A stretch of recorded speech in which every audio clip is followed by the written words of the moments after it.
ọmọ Yorùbá nǹkan ti gbé nǹkan àánú. Ẹ wò, mo kí yín, mo rọ̀ yín, mo kí gbogbo àwa ọmọ Yorùbá káàkiri àgbáláyé, mo kí wa kú oríire. Ọmọ Yorùbá, Ọlọ́run kódà àdúrà wa ó ti ń gbà, ó ti gbà. Bí mo ṣe ń bá yín sọ̀rọ̀ yìí, Ọlọ́run ti kẹ̀yìn sáwọn Fúlàní. Tí n bá sọ fún yín pé náà ń jó lórí omi, ẹni lọ kéwú ẹ̀wà.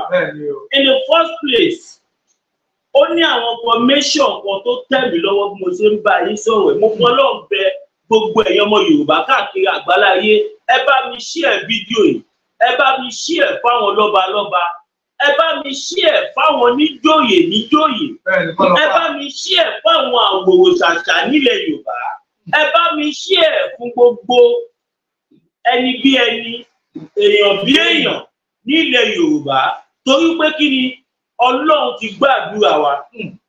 Bí mo ṣe ń bá yín sọ̀rọ̀ yìí, ariwo tèmi àti yín jọ ń pa látijọ́ yìí, Ọlọ́run ti ṣàmì sí. Bẹ́ẹ̀ni àti yín ṣe jọ ń fẹ̀ fún, tèmi ń pariwo, tẹ̀yin ń share ẹ̀, tèmi ń pariwo, tẹ̀yin ń comment, tèmi ń pariwo, tẹ̀yin ń pín káàkiri. Ọlọ́run ti fi ara àwọn nǹkan tá a máa fi mọ̀ pàdúrà wa ti gbà, Ọlọ́run ti jẹ́ kó ṣẹlẹ̀.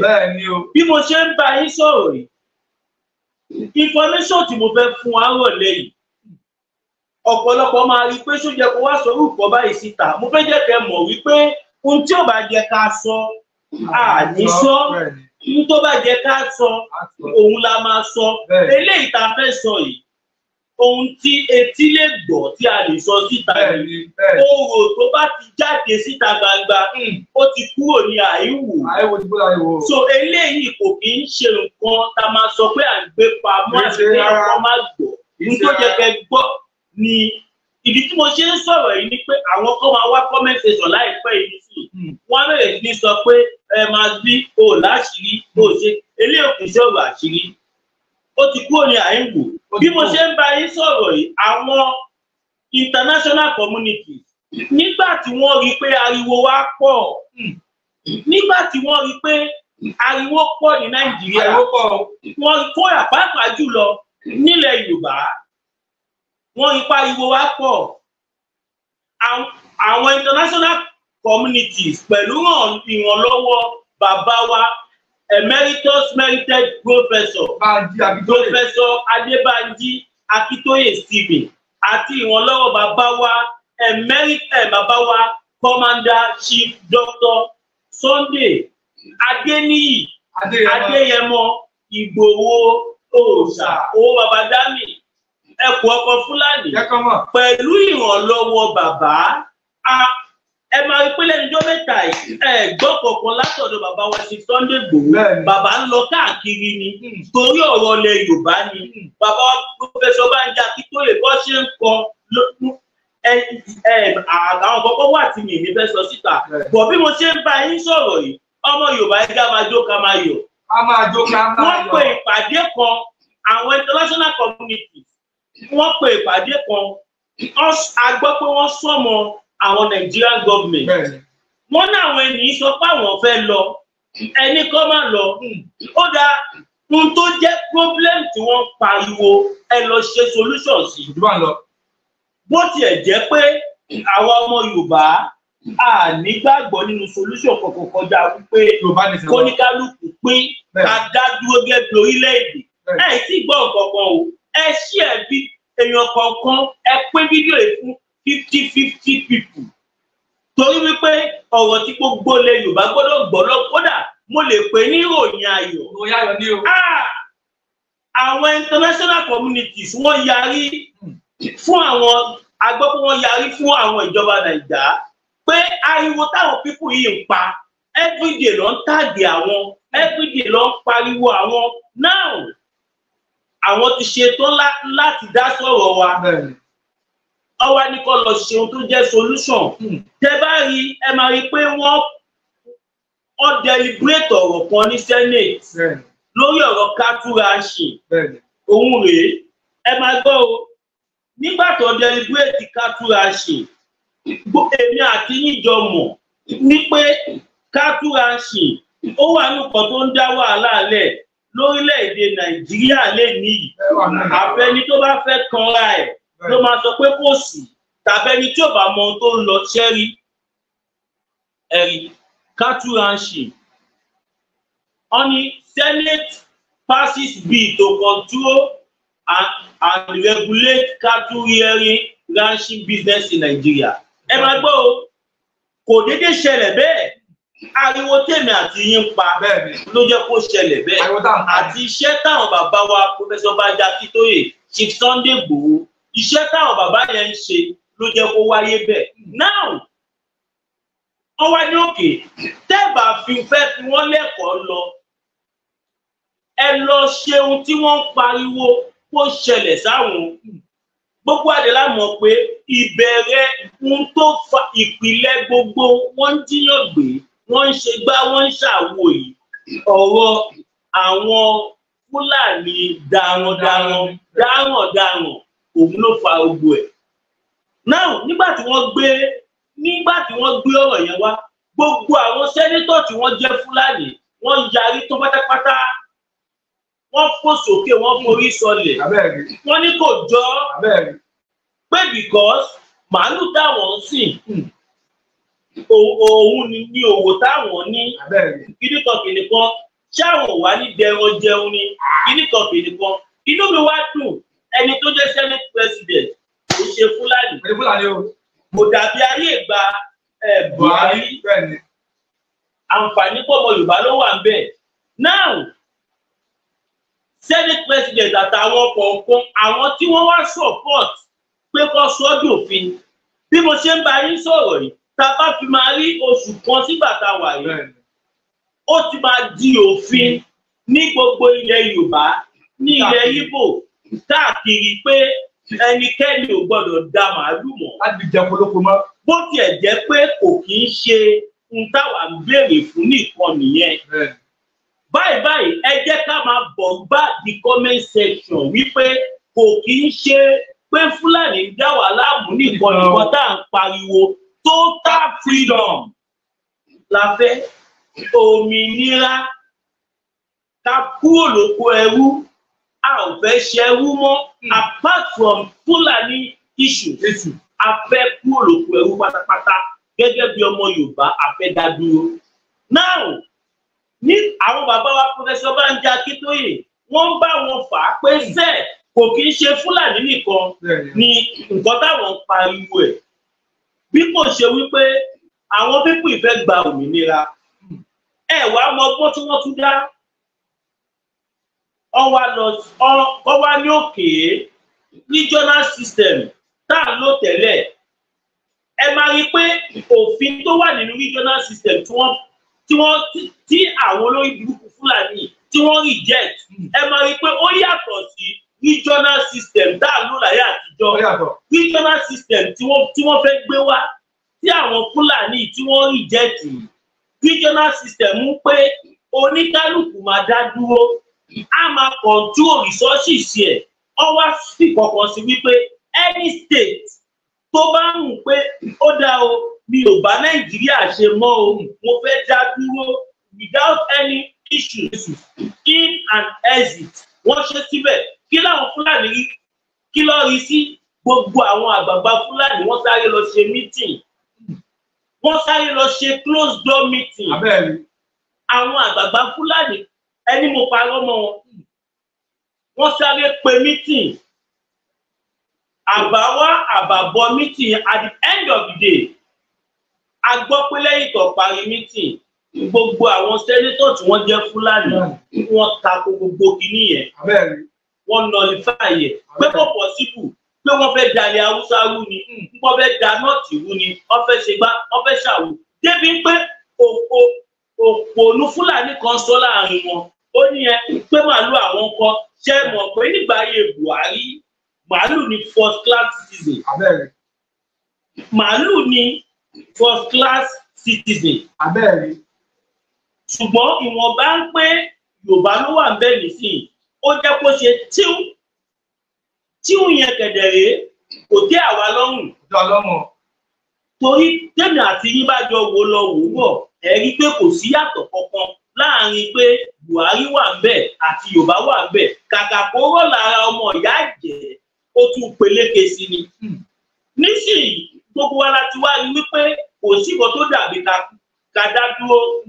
Náà iṣẹ́ tí ẹ̀yin èèyàn fẹ́ ṣe fún wa nísìnyí ǹjẹ́ mọ̀ kò ń ṣiṣẹ́ tó le. Bẹ́ẹ̀ ṣe bá wa táàgì international communities tí wọ́n fi sọ́mọ Nigerian government wípé kọ́ lọ dá àwọn pípù yìí lóhùn. After all, Nigeria is a signature to self-determination. Exactly. Is a signature. Ẹ lọ wo gbogbo ọ̀wọ̀ tó ń ṣẹlẹ̀ ní Nàìjíríà lẹ́nìí pátápátá Fúlàní ló dá sílẹ̀. Àwọn ni o. Tọ́ba náà jíyàn gbèbí kan tẹ́ bá lọ wò ó. Fúlàní lè máa bá bẹ́ẹ̀ ni àwọn ni. Tọ́ba ní wọ́n pààyàn kan bì kan tẹ́ bá débẹ̀ Fúlàní lè máa bá bẹ́ẹ̀ ni àwọn ni. And we cannot continue to live pẹ̀lú ẹranko èèyàn. Ẹranko làwọn pípù yẹn. Ẹranko ni wọ́n dà. Okay now ọmú àwọn Fúlàní kan wọ́n kó wọn sẹ́yìn mọ́tò. Mi ní lè show fídíò yẹn fún yín ṣùgbọ́n èyí tẹ́ bá fẹ́ fídíò yẹn ẹ mẹ́sẹ̀gì mi sórí +229 5774 7970. +229 5774 7970. Ẹ̀yin tẹ́ bá ní fídíò yẹn ẹ mẹ́sẹ̀gì mi sí WhatsApp máa fún yín. Àwọn Fúlàní tó mo máa ń sọ fún yín pé àwọn Fúlàní fún tí wọn tó lọ ń pera wọn. Kí lẹ fi ṣeré yìí tí àwa Yorùbá bá rí tiwọn rò tá bá rí tiwọn rò tí táwọn bàbá wa bá gùn wá àwọn Fúlàní fún ara wọn ló máa kẹ́rù wọn tó máa sá lọ. Bẹ́ẹ̀ ni o. Torí àwọn alálẹ̀ wa nílẹ̀ Yorùbá tá a bá pè wọ́n pẹ́rẹ́ ayé Fúlàní bàjẹ́ nìyẹn kọ́ máa lọ. Ṣùgbọ́n àwọn bàbá wa ló sì ń dì wá lọ́wọ́ mú. Wọ́n mú àwọn Fúlàní kan ní Kwara. Wọ́n tó ọ̀pọ̀ ọwọ́ apàṣọ so gbogbo wọn lójú. Àwọn ni wọ́n ṣe nọ́mbà onílé Adétúyì WhatsApp kíni gbèsè nọ́mbà yìí ti sà. Ṣẹ́ni ní tẹ́ bá ní ìdí ẹ̀ kẹ́ máa mẹ́sẹ̀gì mi ní o. Tẹ́ bá yẹ kó níbi àti mẹ́sẹ̀gì yín mo lè máa yàn tí kò ń ṣe ti gbéraga kò ń ṣe ti àfojúdi sà ẹ jọ sà. Màá gbìyànjú àti rántí ìbọ̀ tígbà tí rántí tẹ́bà ti rí pé kí n pè ń kẹ́kọ̀ọ́ pé mi ìrántí mi kò lẹ́ ṣe ìgbéraga tó iṣẹ́ pọ̀ tá a tẹ́lẹ̀. Now ẹ wá wo èsì táwọn Fúlàní tí gbogbo wọn ṣe mítìn wọ́n dẹ̀ dúró ń pèsè regional gbọ́dọ̀ ṣẹlẹ̀. Láti ìgbà tí wọ́n ti wá yarí pé regional system of government àwọn ò fẹ́ kò gbọ́dọ̀ ṣẹlẹ̀. Àmọ́ ìtì láwọn bàbá wa kọ̀ọ̀kan kó jáde wá sọ̀rọ̀. Kódà gan ààrẹ Gani Adams restructuring là àwọn náà ń pariwo. Wọ́n dẹ̀ ti wá nullify restructuring nìsín. Ẹ sọ fún mi àdẹ ìdí ìgbọ́ kẹsọ̀ kankan. Ó jẹ́ kí wọ́n ti sọ̀rọ̀. Torí ìdí tí wọ́n nǹkan tó sọ fún wa ní pé tá bá kọ́kọ́ gba restructuring tó bá lè yàtọ̀ díẹ̀ à ń gba Yorùbá nation.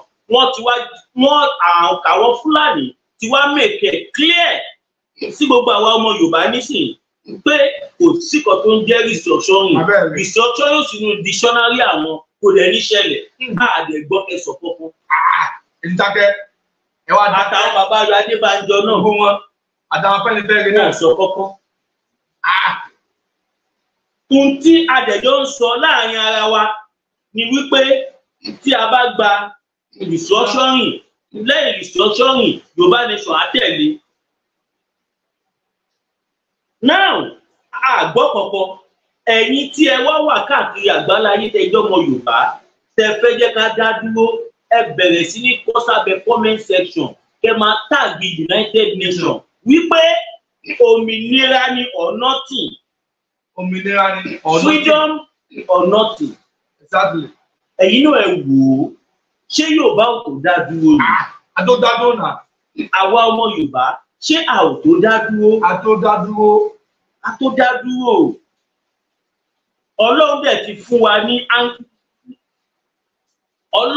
wa ní màláíkà Ọlọ́run ti fún wa láńgẹ́lì tó máa dúró tí Ọlọ́run fi tì wá. Ìyẹn ni bàbá wa Chief Sunday Igboho. Adéyẹmọ. Bàbá wa emeritus merited professor Banji Akintoye. Ọlọ́run tí àwọn bàbá yìí ti wà nílẹ̀ Yorùbá. Díẹ̀ ẹ̀yin tó jẹ́ kẹ́ ẹ̀rọ ọgbà yìí wọ́n ká tẹ́wọ́ pẹlẹngẹ. Gbogbo kìíní ló dẹ̀rùn sí bàbá wa Bọ́lá Ahmed Tinubu náà. Àwọn fún ara wọn mọ̀ wípé kò sí kankan tí a lè ṣe lẹ́yìn ìkàpín.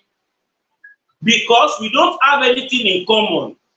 We don't have the same food. We don't have the same culture.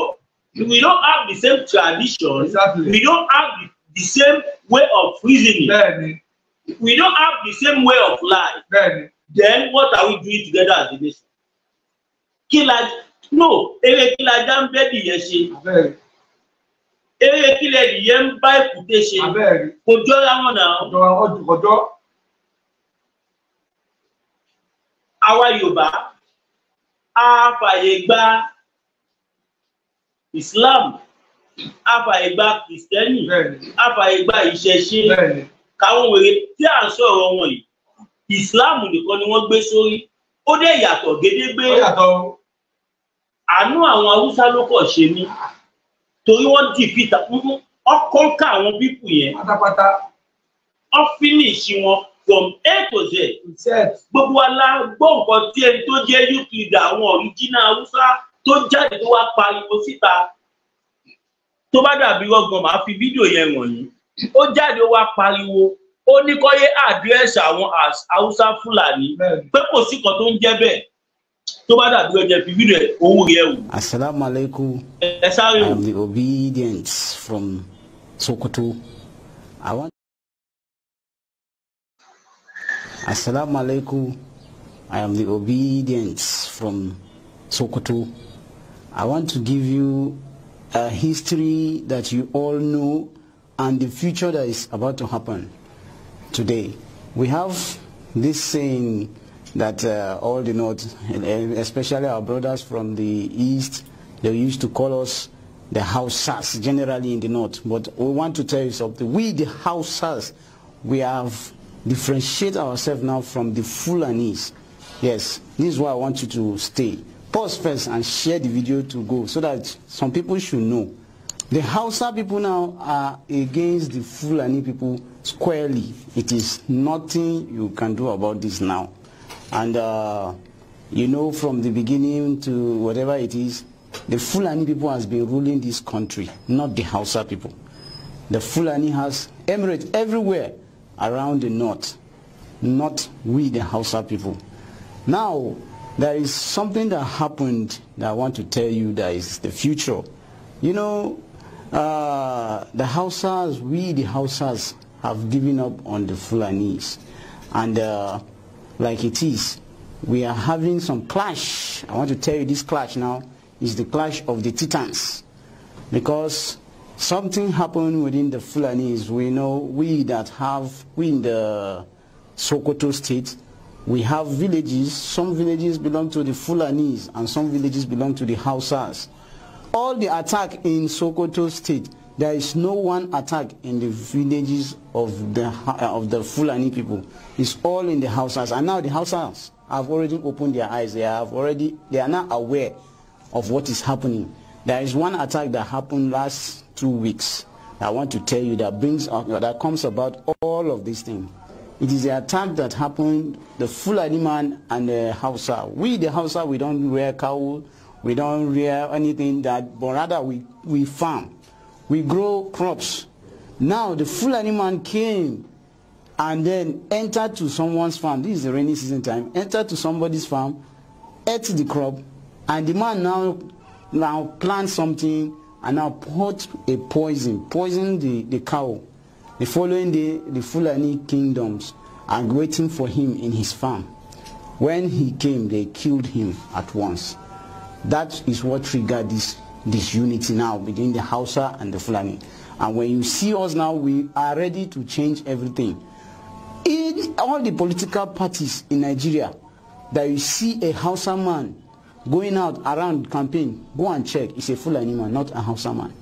And Hausa man has not ruled this country. We have been in peace before Usman Dan Fodio come to Nigeria.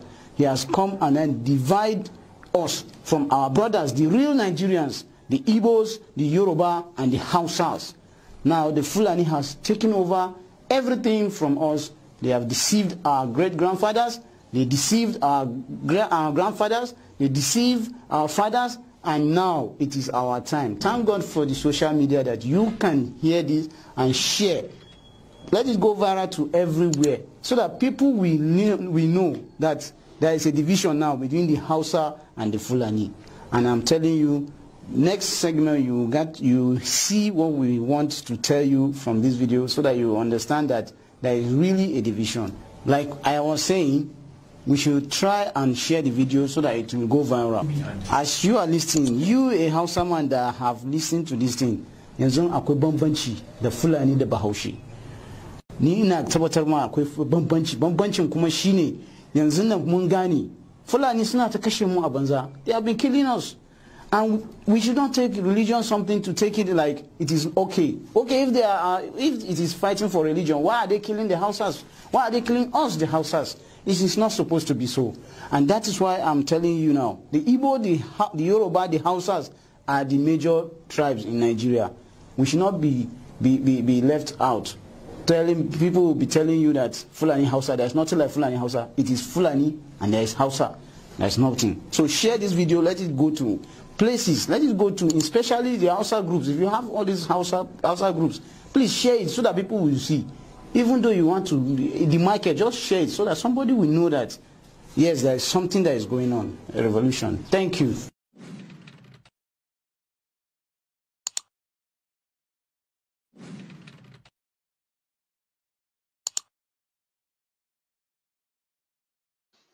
Ẹ̀yin náà gbọ́ nǹkan tí bọ̀bọ̀ yẹn sọ. Ó ní àwọn táwọn jẹ́ Hausa. Ṣé mo kì í northern part of Nigeria? It belongs to the Hausas. Àwọn Hausa láti ìgbà tá a ti ń gbọ́ pé northern on the president. Hausa ò jẹ́ president. Àwọn àlejò tó wá gbalé lọ́wọ́ onílé. Buhari ni o, Babangida ni o, Abdulsalam gbogbo pátápátá wọn kì í ṣe ọmọ Nàìjíríà. Fúlàní ni wọ́n. Fúlàní àtọ̀húnwá. Àwa Yorùbá tẹ̀lé mọ̀ wá dáadáa fáwa a kì í gba orí burúkú láyè. Nígbà tí a ò mọ̀, ó yàtọ̀. Nísìnyí báyìí tí a ti mọ̀, oníkálukú máa lọ jókòó bàbá ẹ̀ ní. Tẹ́ bá wò kankan, àwọn olórí burúkú Fúlàní ṣe ìkọ̀kan. Wọ́n yọ history kúrò nínú syllabus education Nàìjíríà. Kí ló fà á? Kí ló fà á? Wọ́n yọ history. Wọ́n kọ́kọ́ manipulate, wọ́n kọ́kọ́ tọwọ́ gbogbo ìtàn yẹn yánmáyánmá. Gbogbo bí àwọn bàbá ńlá bàbá wọn, bí wọ́n ṣe ń pa àwọn bàbá wa. Tí ogun ṣẹlẹ̀, tá à ń jagun, tá à ń ṣe gbogbo ẹ̀, wọ́n yọ ogun yẹn kúrò nítàn. For example, sí ẹ wo Ìlọrin. Bí kí ló rọ máa iná tí a ní tó dalẹ̀ Àfọ̀njá ẹ wo tí a ní mi ṣe fún Àfọ̀njá lórí. Irú àwọn ọ̀tàn bẹ́ẹ̀ yẹn wọ́n yọ. Nísìnyí báyìí wọ́n ti pe Kwara State ní north. Ẹ wo àwọn sẹ́nétọ̀ mẹ́ta tí wọ́n ní wọ́n reject mọ́tò bí mo bí ẹ ti gbọ́. Wọ́n ní they are all from north. Méjì north Èkìtì kan wà tó jọmọ Kwara yìí. Ṣé north ní Kwara? It's northern part of Nigeria, Kwara. Ẹ wo ọmọ Yorùbá bèbí ti ṣẹ́jú. Gbogbo kan ṣẹlẹ̀ nísìnyí. Àwọn tí mo ní wọ́n mú àwọn tó ń jí àwọn èèyàn gbé ní Kwara. Àwọn ọlọ́pàá ti àwọn ọdẹ tó ẹ̀mí sọ fẹ́ èèyàn wa wípé ẹ ní láti invest sórí àwọn ọdẹ àdúgbò yìí. Mi ní kẹ fún àwọn ọdẹ orí social media ṣẹ́ta àwọn àpótí ẹ̀rí ń tọ́ máa jẹ lọ́wọ́ ẹ lọ́wọ́ àwọn ọdẹ gidi. Ọdẹ gidi. Ẹ wá wọn, ẹ invest ní wọn kọ́ máa ṣọ́ àdúgbò yìí. Àwọn ìdínáfà tí wọ́n mú ìnísìn àwọn ọdẹ lọ́mú wọn ọwọ́ handover àwọn lé àwọn ọlọ́pàá lọ́wọ́. Nǹkan tó wá yà mí lẹ́nu jù bẹ́ẹ̀ ni pé èèyàn kan fọ́ etí kan nu wọn ọ̀pọ̀lọpàá ní akíní ó pàlàfẹ́ ẹni tó gba etí ẹ̀ pé wọ́n ń pẹ́ ẹni tó ń jíyàn tó pààyàn. Now wọ́n tún mú àwọn kan náà ṣe rí àwọn kí ló pé àwọn tó bá jẹ́ nǹkan ló máa ń dà lóru. Àwọn nìyà wọ́n jẹ́ ẹ̀kan tí wọ́n dà lóru. Why? Má ṣe ọmú àwọn wèrè kan náà ìmọ̀ ibi tí wọ́n ti mú àwọn yẹn fídíò méjì ló wà lọ́wọ́ mi tí ò ṣe ṣò síta tó yẹ pé ta bá ṣó ẹ̀ wọ́n máa gbégi lé sánẹ̀ yìí lẹ́sẹ̀lẹ́sẹ̀. So now ìgbà tó máa mú àwọn wèrè yẹn àwọn mẹ́ta ajínigbé ni wọ́n tó bá ti jíyàn gbé máa ní kó mú 5 million kẹtẹ ẹ̀dẹ́ sí ẹ̀ fún mo lè máa ṣó fídíò yẹn ẹgbọ́n kan ni wọ́n sọ. Ẹni ẹgbọ́n sọ páwọn tó ń jí gbé tí wọ́n gba 10 million ọwọ́ ìrè o.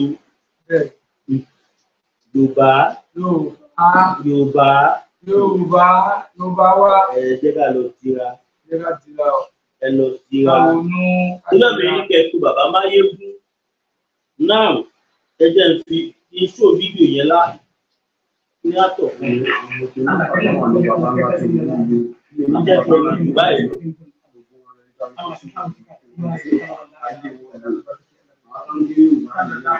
Ṣé ẹ gbọ́ àwọn tó ń gbé Yorùbá nìyẹn ẹ máa gbọ́ o. Hausa ń bẹ̀rù.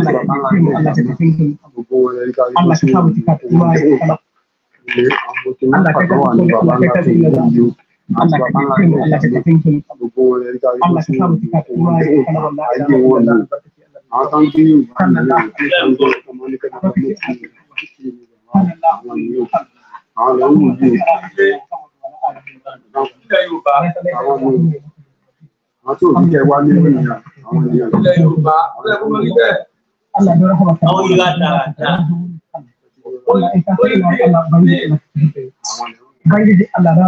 Wọ́n máa ń sọ fún àwọn ọ̀pá wàrà bí ohun tí wọ́n tó lọ pé àwọn ẹwọ́ ti mú wọn sí bẹ́ẹ̀.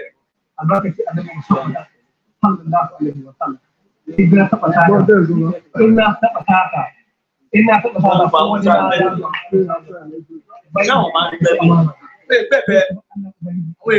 tó wá ní pé owó tó bá ń gbé wọn sẹ́yìn wọn tó ní wọ́n dé wọn wá gbé wọn sẹ́yìn wọn. Ọwọ́ wá bá wọn ní ìwọ̀n wọn wá bẹ̀bẹ̀.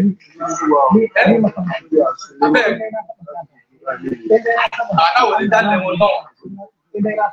Bàtà ni wọn lọ́pàá ló gbé wọn. Àwọn èèyàn ń wo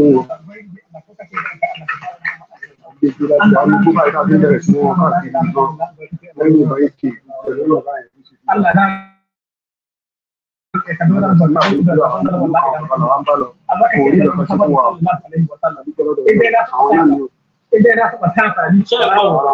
Allah ubangiji Allah Allah ka isa bade Allah na roƙe ka don kana la ilaha illallah abaki Allah da haka ko ne haka ko ne sai da ba ku ne kare to sai ba ku na ga mama ya sai na baba Allah baba Allah da ni ya ci ko ayo àwọn ni àwọn le nwu ni ji ni do ba ni ya Allah ya Allah Allah na roƙe ka kuma ita ta ubangiji Allah kuma ita ta Allah na roƙe ka Allah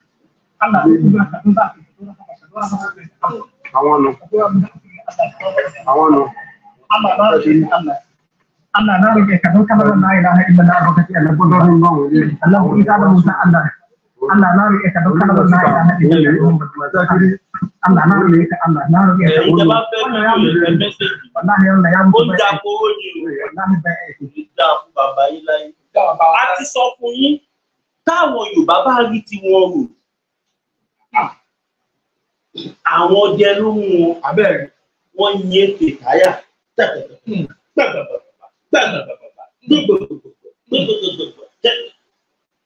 bẹ́ẹ̀ làwọn yẹn ń gbòòrò abẹ́rẹ́ tó súnmọ́ wọn tó súnmọ́ wọn tó súnmọ́ wọn tó súnmọ́ wọn kí wọ́n tó rí wọn mú. Òun lèmi tí wọ́n sọ fún yín pé ẹ invest sórí àwọn local security yín. Òun lèmi tí ẹ ṣe ń sọ fún bàbá wa Bọ́lá Ahmed Tinubu pé àwọn tí wọ́n jẹ́ please o brother mi I need to discuss send it to me please ẹ message mi ní WhatsApp +229 5774 7970 +229 5774 7970 ẹ message mi ẹ máa rí gbà. Àwọn arábí wọn ò tó nǹkan tó ń pera wọn ò tó pàápàá ìjọba ló ń fún wọn lágbára ìjọba Buhari tó kọjá yìí òun ló gbé wọn ló sọ wọn di bàbàrà. Ó gbé wọn lé àgùgbọ àwọn Nàìjíríà lórí. Fúlàní kí ló ń jẹ Fúlàní kí ló ń jẹ Fúlàní ṣọ̀gbọ́n apá Fúlàní kí lè fi ṣeré yìí. Yorùbá ò sí inú wọn tí lọ́kọ̀ ń tọwọ́ bọ́ọ̀lù ju tọwọ́ bọ́ọ̀lù mú ẹni yà. Nísìnyí báyìí tí àwọn ọdẹ bíi Vigilante, Àgbẹ̀kọ̀yà, Sósè, àwọn ọdẹ tó confam ó dà pé àwọn ìjọba ti dà wọ́n sínú igbó àbí nǹkan kan I don't really know about that. Torí tí wọ́n fi lè ráwọn eléyìí mú tí ó bá ti bá pọ̀ ìjọba wọn lè mú wọn ìjọba àwọn ọlọ́pàá náà wà aráàlú bẹ́ẹ̀.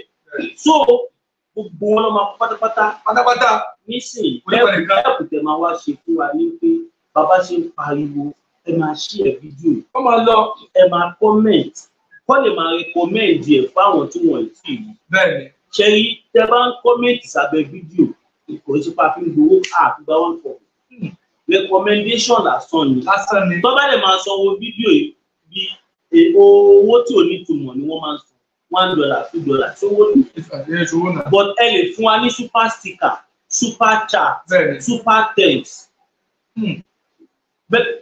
bí ẹ bá lè pè wá tẹ bèrè account number wa á fún yín tẹ bá fún wa kan kà á pín láàrin ara wa.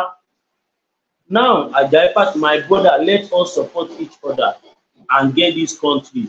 You can never do it alone. Yes. We are so perfect. Ṣé àná abẹ́ dá sí? Ṣé ẹlẹ́yìn ni ọbẹ̀ dá lè Yorùbá gbà? Mr. Ajayi Fatima Bayomi, nǹkan tí ẹ̀ ń sọ òye mi o. Àbẹ́ tí sọ́kọ́ ẹbẹ̀ dá gbà níbo? Dágìrì ìgbàlú sọ bẹ́ẹ̀. Níbo la sọ bẹ́ẹ̀? If Yoruba nation belong to you and me. Okay. We all know that Yoruba nation is for all of us. Gbogbo wa ni àtolóṣèlú àtìgbà àtàwo kódà àti bàbá Bọ́lá Ahmed Tinubu gbogbo wa jọ ń ṣe Yorùbá nation. Pátápátá tábàlẹ̀ Yorùbá lẹ́nu gbogbo wa. Tó yẹ̀ mi máa ń sọ fún àwọn tó ń jápá wípé Yorùbá nation kì í ṣọ̀rọ̀ ẹgbẹ́ kọ́ o ó yàtọ̀ sófìsì ó yàtọ̀ sí ẹgbẹ́ sí Àgbẹ̀kọ̀yà ó yàtọ̀ sí gbogbo àwọn ẹgbẹ́ yẹn Yorùbá nation is a liberational movement n tó fi yàtọ̀ sí gbogbo àwọn ẹgbẹ́ nìyẹn bẹ́ẹ̀ni ìwọ tó bá ti jọmọ Yorùbá ara wa ni bẹ́ẹ̀ni òun ni torí ẹ̀ lẹ ṣe rí tí mo sáré wá sọ̀rọ̀ nígbà tí Arẹ́gbẹ́ṣọlá tí wọ́n jáde tọ́nà òṣèlú Nàìjíríà mọ̀ tí wọ́n lè gbé fọ́tò bàbá wa Bọ́lá Ìgè tí wọ́n ní wọ́n gbé fọ́tò bàbá wa Bọ́lá Ìgè àti bàbá Awólọ́wọ̀ fóun wọ́n fi replace fọ́tò Tinubu àti bàbá àti Bíṣàpù kí ló túmọ̀ sí wọ́n declare support fún Yorùbá nation mo lè jáde mo lè sọ but nígbà tí mo sọ ọ̀pọ̀lọpọ̀ àwọn kan wà tí kò tí mo sọ òye wọn tí wọ́n twist ọ̀rọ̀ yẹn. We are not fighting for Mama or Baba or for anybody. We are fighting for ourselves.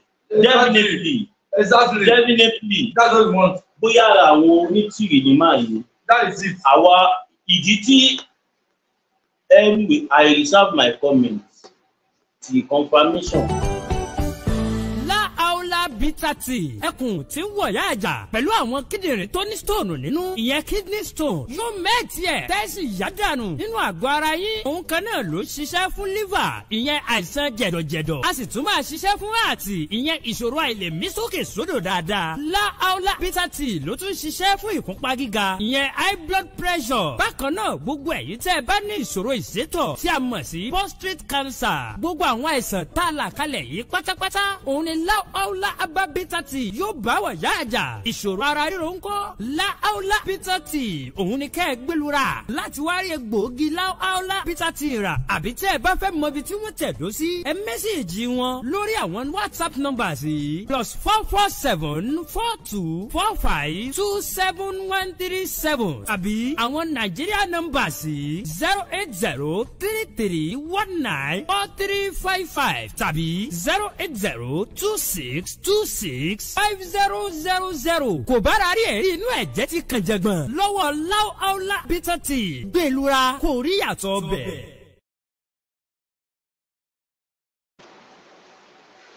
bẹ́ẹ̀ni gbẹlura kò rí yàtọ̀.